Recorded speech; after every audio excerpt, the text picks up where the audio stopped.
مسئولین حکومتی، مسئولین نظام، دنیای خود را به دست شما دادیم، دنیای ما را خراب کردید، دنیای ما را خراب کردید، برباد کردید.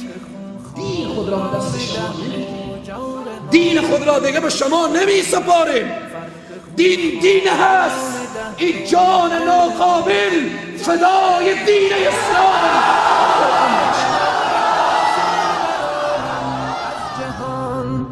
بیخ یاد دموکراسی برارم از جهان، غربیان را دوست و هم پیمان و خادم بشکنم، غربیان را دوست و هم پیمان و خادم بشکنم.